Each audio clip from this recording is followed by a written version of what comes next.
तो कहानी शुरू होती है एक कॉफ़ी डेट से। नैना और आरव दोनों के दिलों में एक उम्मीद ने दस्तक दी थी, लेकिन उन्हें ज़रा भी अंदाज़ा नहीं था कि किस्मत असल में एक ऐसा तूफान लाने वाली है जो उनके बीच मीलों की दूरियां पैदा कर देगा।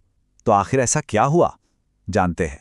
नैना को, हाँ, उसे अंदर से महसूस हो रहा था कि उसकी जिंदगी अब बदलने वाली है। एक तरफ दिल में आरव के और करीब आने की एक दबी हुई सी उम्मीद थी, और दूसरी तरफ एक अजीब सा, एक अनजाना सा डर। वो बस ये नहीं समझ पा रही थी कि ये बदलाव उसकी जिंदगी में खुशी लाएगा या किसी आने वाले खतरे की पहली आहट है। और फिर कॉलेज में यह नया स्कॉलरशिप प्रोग्राम शुरू हुआ।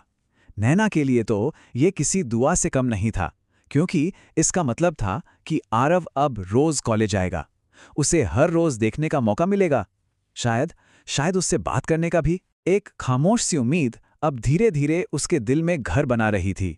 लाइब्रेरी की उस खामोशी में ना, किताबें तो बस एक बहाना थी। नैना की नजरें तो बार बार दरवाजे पर खड़े आरव को ढूंढ रही थी, और आरव भी स्टूडेंट से बात करते करते बीच बीच में उसे देख लेता था। उन दोनों की आंखों में एक ऐसा कनेक्शन बन रहा था, एक ऐसा अनकहा रिश्ता जो शायद सिर्फ वो दोनों ही महसूस कर पा रहे थे। और फिर अचानक आरव सीधा नैना की टेबल पर आ गया। जैसे ही उसने ये कहा, नैना का दिल इतनी जोर जोर से धड़कने लगा कि उसे लगा जैसे बाहर तक आवाज आ जाएगी। एक तरफ बेहिसाब खुशी थी, तो दूसरी तरफ एक अजीब सी घबराहट। आखिर आखिर आरव उससे अकेले में क्या बात करना चाहता है। लेकिन इन दोनों से दूर कॉरिडोर में खड़ी एक और जोड़ी आंखें उन्हें देख रही थीं, और उन आंखों में नफरत और जलन की आंख साफ नजर आ रही थी। ये काव्या थी। उसे ये सब बर्दाश्त नहीं हो रहा था। वो मन ही मन बुदबुदाई, आरव, तुम फिर से वही गलती कर रहे हो, पर इस बार मैं ऐसा कुछ नहीं होने दूंगी। सच तो सबके सामने आकर ही रहेगा। काव्या ने बिना एक पल गंवाए फोन निकाला और किसी को मैसेज किया, प्लान शुरू कर दो। उसके चेहरे पर एक बहुत ही शातिर मुस्कान थी। देखिए, उसके लिए यह सिर्फ नैना को आरव की जिंदगी से दूर करना नहीं था। नहीं, वो तो ये मानती थी कि वो आरव को एक और धोखे से बचा रही है, और इस तथाकथित बचाव के लिए उसने एक बहुत ही खतरनाक जाल बुन लिया था। ऑफिस रूम के अंदर बस खामोशी थी। इतनी खामोशी कि सिर्फ दीवार पर लगी घड़ी की टिक टिक की आवाज गूंज रही थी, और हर एक टिक के साथ नैना का दिल और तेजी से धड़क रहा था।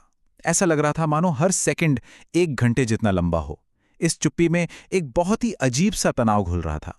तभी आरव ने स्कॉलरशिप का फॉर्म नैना के सामने रखा और बहुत ही धीरे से पूछा।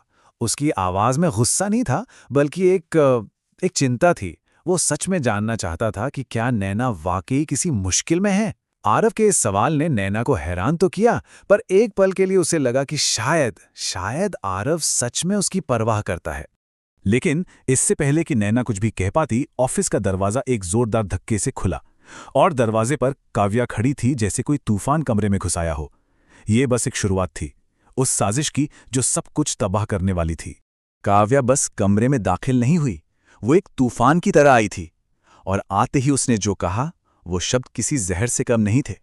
नैना की तरफ उंगली उठाकर वो चिल्लाई, तो ये है वो लड़की जो अपनी गरीबी का नाटक करके आरव का फायदा उठा रही है। बस ये शब्द नैना के कानों में गूंजते रह गए। वो तो जैसे पत्थर की हो गई थी।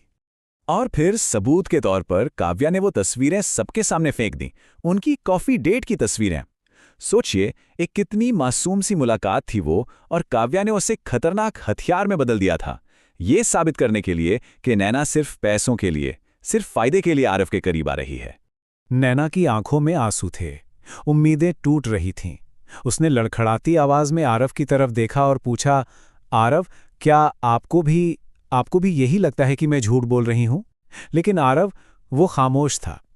एक तरफ नैना का वो मासूम, आंसुओं से भरा चेहरा था, और दूसरी तरफ उसके दिमाग में अतीत का वो धोखा घूम रहा था, जब किसी और ने ठीक इसी तरह उसके भरोसे को तोड़ा था।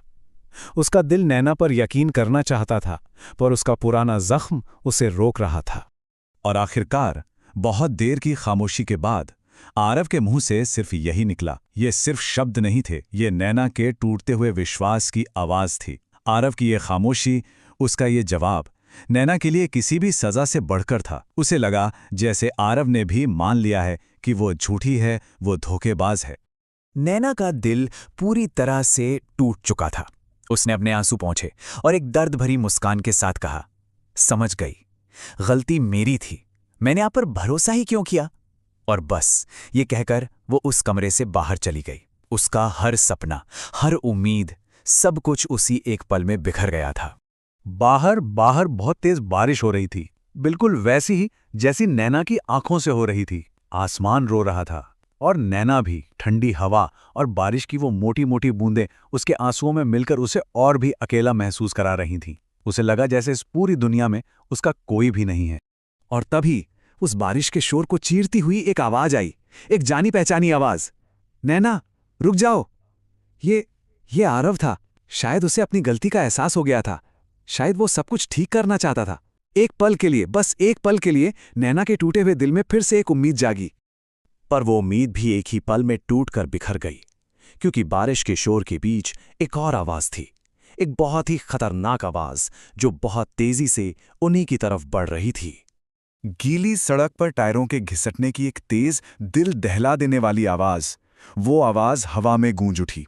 एक कार पूरी तरह बेकाबू होकर सीधे उनकी तरफ आ रही थी। सब कुछ इतनी तेजी से हुआ कि किसी को भी संभलने का मौका ही नहीं मिला। और अगले ही पल नैना की एक जोरदार चीख ने उस बारिश की रात की खामोशी को हमेशा के लिए तोड़ दिया।